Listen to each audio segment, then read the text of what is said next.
recently there's in the sort of alternative sphere, which I guess we occupy, as well as everyone else who's interesting in any way. There's been a bit of a kick up about Gab and Gettr, and these two competing social media accounts, platforms that are basically like Twitter in most ways, and sort of Twitter replacements. And so I thought I would stupidly come and give my opinions on it, because I'm a bit of a radical centrist on the issue, because everyone is assigning certain standards to judge the platforms by, but neither of the platforms really adhere to these standards. And I think that I'm worried that there's going to be an unnecessary amount of bad blood that's created. And it's really annoying watching two right-wing alternatives starting to tear chunks out of each other. When, I mean, really, are we in a position to start infighting at this point? Have we got such a vast kingdom that it's worth dividing among two heirs and things like this? You know, is there really no problem from Sauron and his minions that we'll get into later? This is just ridiculous. And just so to explain, you know, why I'm invested in this and my credentials, I suppose, on the subject, as you can see, I've had a Gettr account since July 2021, so about 6 months-ish. But if you can go over to my Gab account, I've had that since 2017, while I still had a Twitter account. And I've promoted Gab many times. I use Gab on a daily basis because I do actually think it's a very good platform, especially after the deplatforming of Parler, and a lot of people went over to Gab because it was the only option. And you could tell that Torba's servers were just getting absolutely ground under the weight. And then, you know, you obviously did some big upgrade, and now it runs smooth as anything. So it's very professional and works fine now.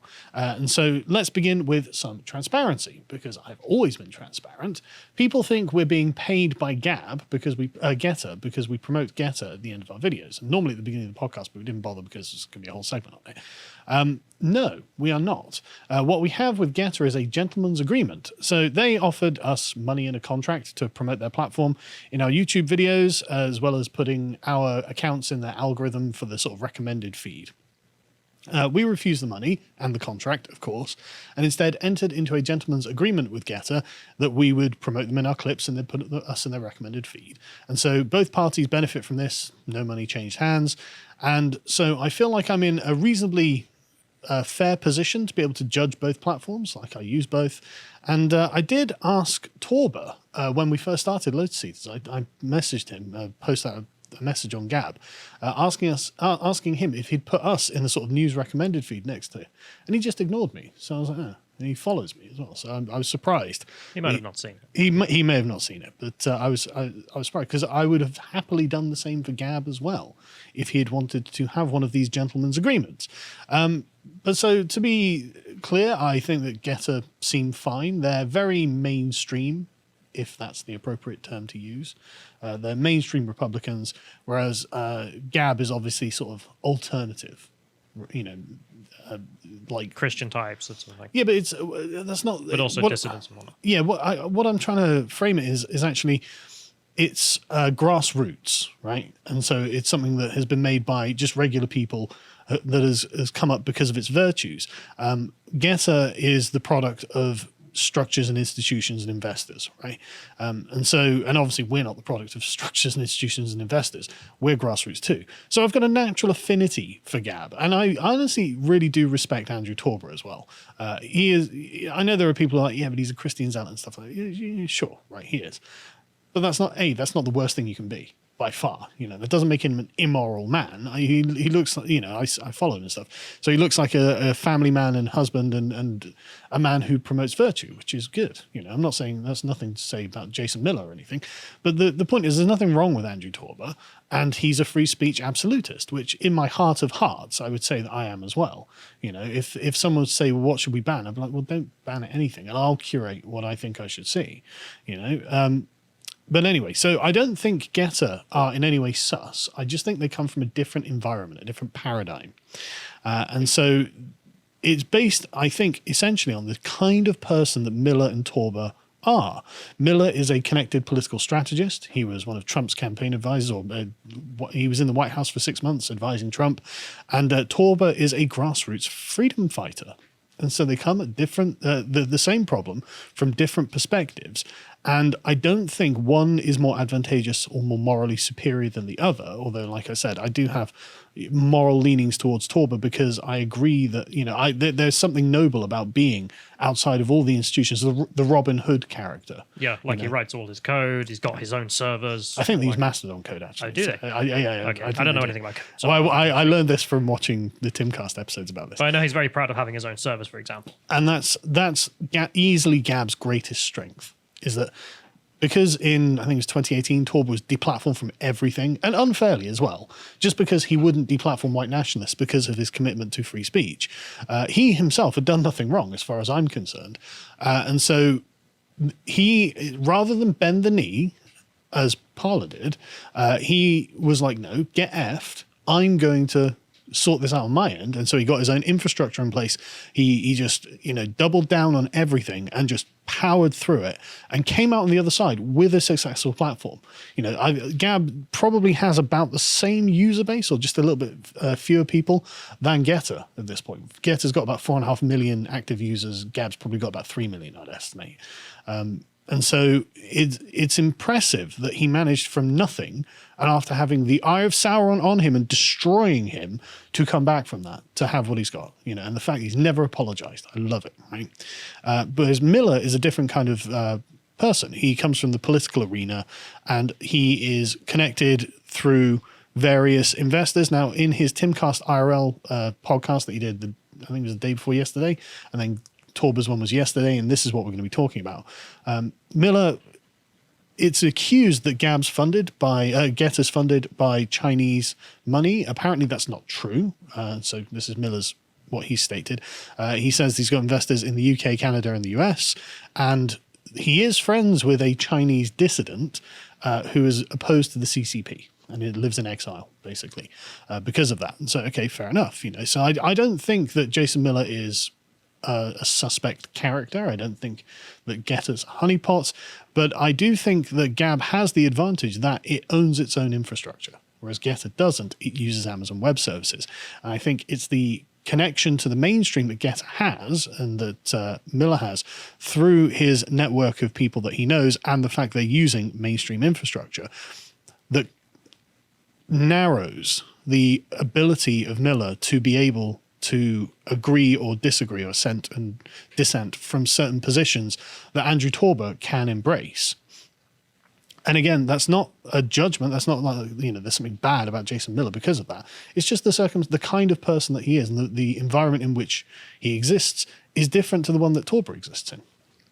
And so they essentially, though, end up serving different constituencies, and they end up with different aims. So Miller is trying to create a mainstream Twitter alternative to prevent Democrat dominion of the political space, whereas Torba is trying to secure inalienable rights and create a parallel internet because his commitment to his principles has seen him persecuted from every other online space. And so, again, just to say I've never disavowed Torba, and I've heard people say that I have. It's like, go on, find me the clip where I disavowed Torba. I honestly, I have the utmost respect for anyone who doesn't bend the knee. I really do. So anyway, the reason, like I said, that I'm doing this, I don't really want to see these two groups tearing chunks out of each other. It's just, it's just gross at this point. What's the point? What's to be gained? It seems like a battle of egos. But anyway, so Jason Miller went on Timcast, and it was not as bad. Like, I saw people on Twitter saying, "Oh, he got wrecked by Tim," but I didn't come across from that impression at all. And I watched the entire 2 hours. I thought that Jason was defending his position as someone in the mainstream, right? And the fact that he came on Tim's show and they grilled him for over an hour or so about, the terms and conditions on Gettr, because they are, in many ways, very similar to the terms and conditions of Twitter. And it's obviously because he's using Amazon back end. And they are going to have certain, even if they're not in the actual terms and conditions in print, they're going to be unspoken rules that they will enforce or potentially will enforce at a moment's notice. But one thing I found interesting is that Jason Miller doesn't want any depictions of graphic violence, as in the moment of a person like being blown up or something. He doesn't want that on there. And so, as in someone being killed. And Tim pushes back quite successfully on this, I think, saying, well, look, that actually may well remove newsworthy pieces of footage, like Daniel Aronson being shot in Portland or George Floyd dying on the street. And Gettr also doesn't allow racial slurs and pornography. Which is fair enough. Again, an Amazon hosted site is not going to allow that. I mean, yeah, what do you expect? And then if we go to the next link, it's just Torber on Timcast. And so Jason Miller, he wasn't, but before we go on, Jason Miller wasn't defensive, but he was being grilled a lot. And so he held his own, I thought, quite well. And I thought his demeanor was fine. You know, people were acting like he was shook or something. He's like, no, I don't think he was. But when Torber goes on Timcast, you can see that he's a lot more relaxed than in his element. He's talking to, again, other dissidents, basically, other people who aren't really mainstream. And of course, by the standards from which this conversation and their platforms are being judged, as in what is their commitment to free speech, Torber's a lot more in his element because he's a free speech extremist, basically. The position that Gettr physically can't take. And in this environment, therefore, he holds a trump card because the standard of our area of the internet seems to be whether one can say the N-word or not. Let's be honest, it is. And I don't do that sort of thing anymore. So let's watch Tim talking to Jason Miller for a moment. Gettr clearly is going to allow more speech than these other platforms, but I'm wondering why it is that Gettr has the same language. We say that you outright say you cannot be, hateful racially or ethnically or obscene, and we see that same language on all the other big tech Silicon Valley platforms. So a couple of things here, because again, keep in mind that for most countries, especially in the US, your free speech rights, for the most part, extend up until the point where they infringe on someone else's rights.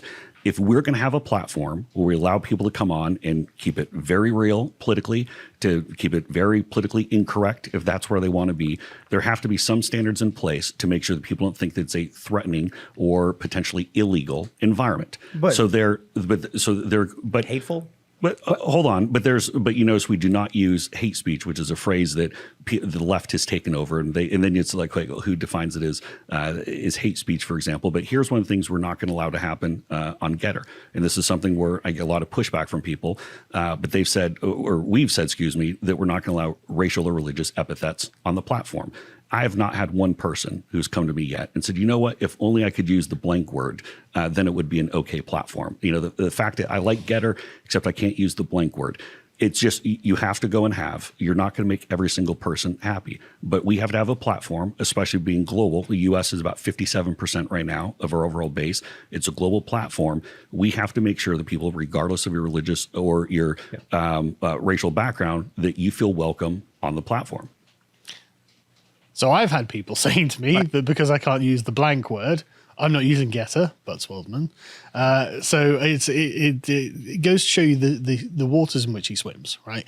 And basically what he's saying is there's going to be Republican Twitter. Okay. It's going to be a safe place for right-wing politicians and pundits, mainstream ones who have got reputations to uphold that will be attacked by left-wing outlets, to go without the stigma that the left will attach to them of being associated with white nationalists. That's what that's for. That's what he's saying. And that is a genuine practical concern for those people in those spaces.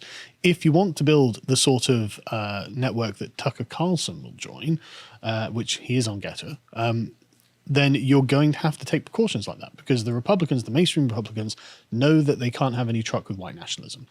And so let's watch Torber's standard for Gab.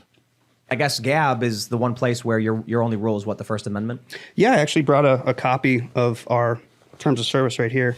Right. Aha. So if you want, It's the pocket constitution. if you want me to read it, Congress shall make no law representing an establishment of religion or prohibiting the free exercise of or abridgment of the freedom of speech.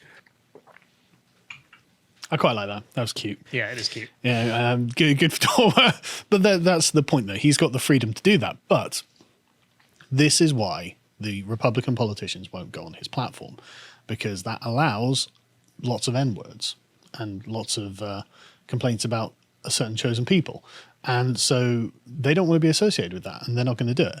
And so let's hear Jason Miller talking about why he banned Nick Fuentes, because Nick Fuentes had gone on Gettr, registered for it, and said, are there any groypers on here?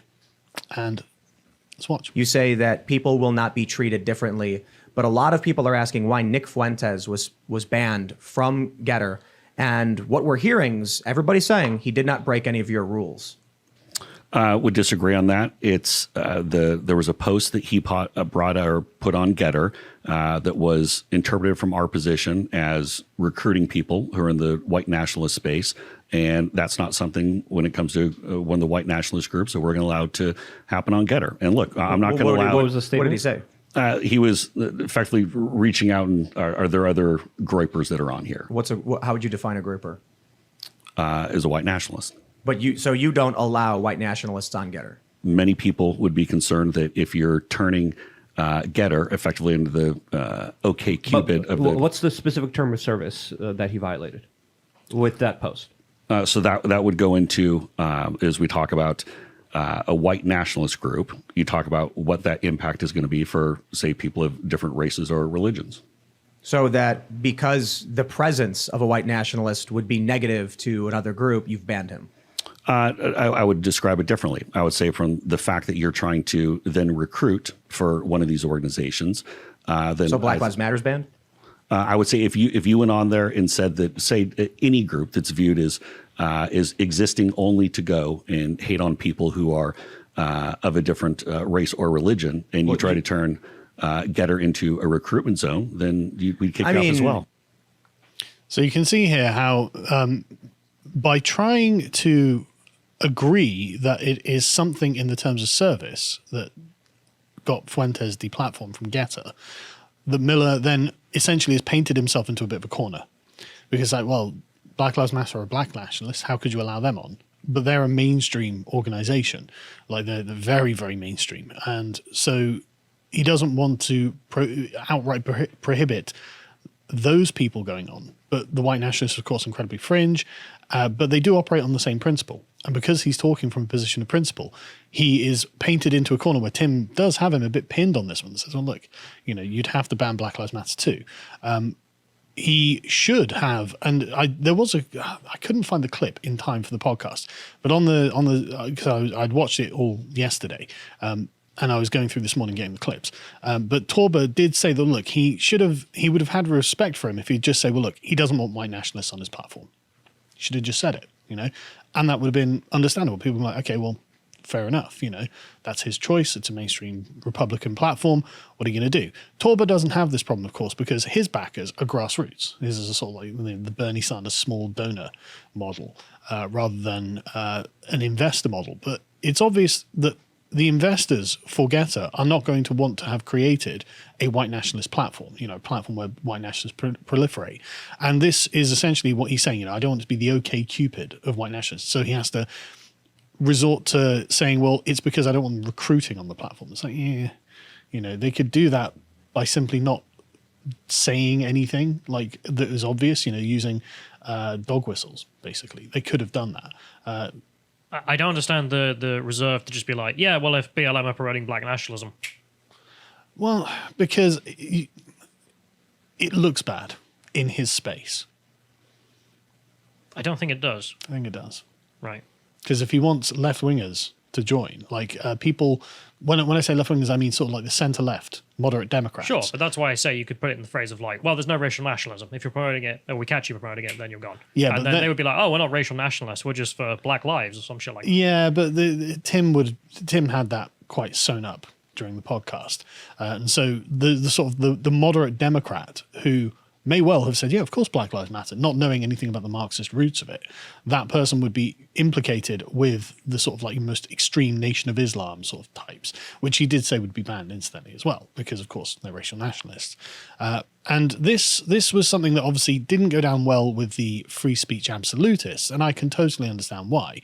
But it's really about the standard they're applying to the platform that doesn't claim to adhere to that standard. And I'm a very practical person when it comes to social media. We at Lotus use everything. You can literally find any media platform, social media platform, and we're on it. And I personally use practically everything anyway. And so it's one of those things which like, look, you've just got to work with the clay that you have, right? And I just want to point out that Torba and Gab also ban pornography. And it's essentially the same argument that he makes to banning pornography that Miller makes to banning white nationalists. Let's watch. So I pulled up your terms of service, as we've done with the past CEOs. Sure. And I got to say, some of this stuff is protected by the First Amendment, and Sure. you do ban it. Well, the founding fathers didn't have things like doxing. They didn't have things like spam, internet spam. Pornography is protected by the First Amendment technically, but I would say that the founding fathers would be appalled that is protected and that SCOTUS ruled that, because the founding fathers believed that our country and our rights and our liberties belong to a morally righteous people, and I don't think that they would defend that. And secondly, That's an opinion. it is. It's my opinion. Sure. So, I do think it's fair to point out, because we do have people asking about porn. Sure. Personally, I understand why you're like, look, this is not something we want on our platform, because it's very different from an expression platform, conversations, arguments, debates, ideas. But maybe the appropriate way to deal with it would be a filter, as opposed to saying, even though it is protected, I don't think it's right. Well, the problem is that people don't use the filter, and then bots come on and spam the heck out of every comment section, every top post, every reply with porn. Are people going to use a site like that? Well, that's interesting, isn't it? If the bots, and I assume it's bots and not people doing it, they're spamming every comment section with unsavory material, regular people are not going to want to use a platform like that. And I agree, and I don't begrudge him this at all, but in the same way that he criticized Jason Miller for saying we should have said we don't want white nationalists on the platform, he should have said, well, we don't want pornography and pornographers on the platform because of the kind of environment we're trying to create. Because, Torber's a Christian and a family man. I can totally understand why he has this position on porn, and I'm very sympathetic to it. And no one begrudges Facebook for not allowing porn or Instagram for not allowing porn. This is a totally normal prohibition to have, even if it's a violation of the free speech. But the thing is, because Torber set himself up as a free speech absolutist, now he has to try and carve out an exemption for porn, saying, well, these aren't really protected. And it's like, well, technically they are. That's the thing. It's a form of expression that counts as free speech. But is it political speech? It could be. Yeah, but that's the differential. Well, look at, what's the Ukrainian feminist group? Oh, Pussy Riot. No, I don't know the that's the band, but there's Femin, I think they're called. Okay. But they actually do use pornography as a form of political propaganda and political argument. Well, I wonder where he would be on that. I presume he'd ban it anyway for being porn. Well, absolutely. But His defense was that it's conversations that are allowed on Gettr, and that's the purpose. Sure, but the point is, it's basically the same reason. This makes the space inappropriate in a way that I don't want it to be, and we don't feel that it should be. And it's like, that's fine. And I'd actually raised this point on Gab because I use Gab all the time. I've got 78,000 followers on there or something, more than I've got on Gettr. And I think I've been using it for lots of reasons. But one of the things you can't miss, and I'd posted look, right?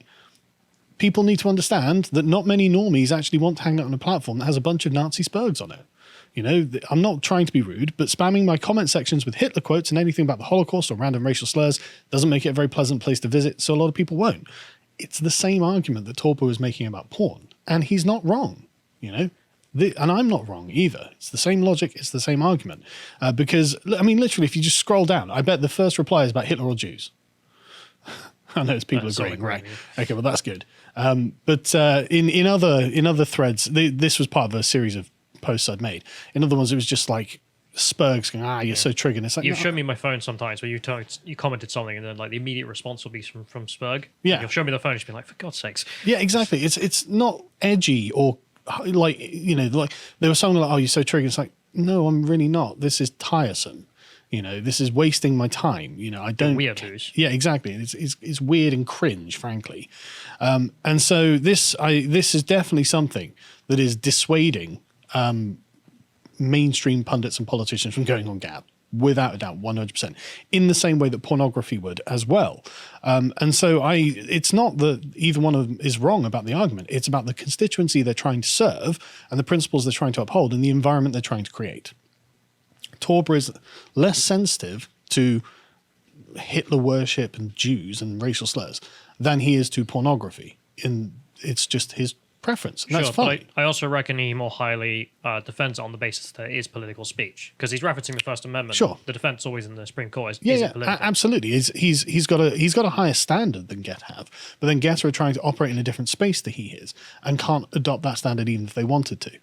There's also a point in the in both streams where that Tim and his team are pressing Torba and Miller for certainty that they couldn't be deplatformed or wouldn't be deplatformed.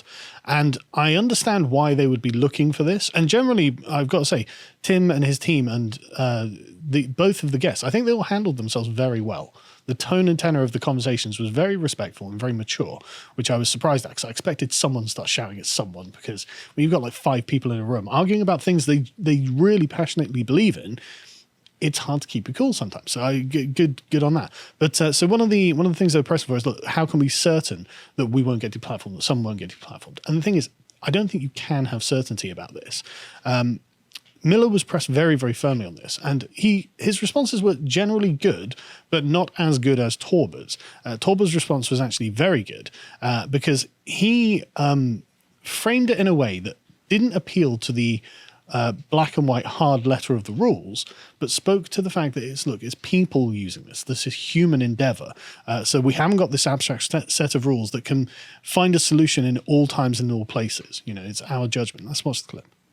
Ultimately, at the end of the day, human beings have to make these decisions, right? And they're hard. I mean, even the Supreme Court, when they were pressed with this same exact topic, Justice Potter Stewart, I believe, said, you know it when you see it. It's fair. And Jason Miller, unfortunately, couldn't say that because he's in this more sort of mainstream and, dare I say, rationalistic view of what the terms and conditions are. And so it's just a reality that you can't actually create these hard and fast rules that would dictate every situation and guarantee that nobody can be banned. But I think Andrew Torba did have the superior view on banning, which is this. If someone gets banned with an account for violating it and then they spin up a new account, I mean, it's really difficult for us to know that it's going to be them. But honestly, as long as they're going to learn their lesson and not, do whatever they did again, I'm okay with them starting fresh. I don't think that's a problem. Ian talks about this. I think it's a good idea too. He says ban the account, not the person. Correct. No, so when we're moderating too, our moderation focuses on the individual post. I think it's absurd that we, ban an entire account for one post. A lot of times people have a bad day. Right. And they posted something that maybe they shouldn't have. They were threatening someone or something, and they're taking their rage out on somebody on the internet. Right. That's incredibly human. That's exactly my notes. Yeah. It's a very human perspective on it. And this is the contrast between Torba and Jason Miller. Jason Miller's got a very, I don't want to say ideological because that sounds negative, but it's rationalistic. It's very well thought out. It's like, well, these are the rules, and therefore the rules have to be accounted for. But I think that's the perspective is ban the account, not the person, I think is exactly right, because that brings in the sort of Christian charitable view of forgiveness, right? As in the person that was having a bad day and, they can learn their lesson. I mean, don't get me wrong, this person might just get account after account banned because they have lots of bad days and don't learn their lesson.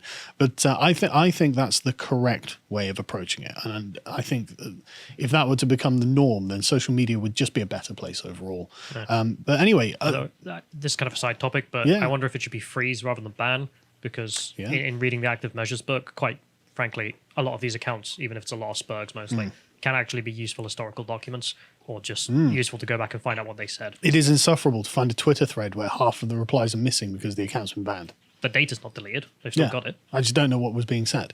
Yeah. Anyway, so we'll end. Sorry, I know this has gone on a bit, but this has been quite a big deal.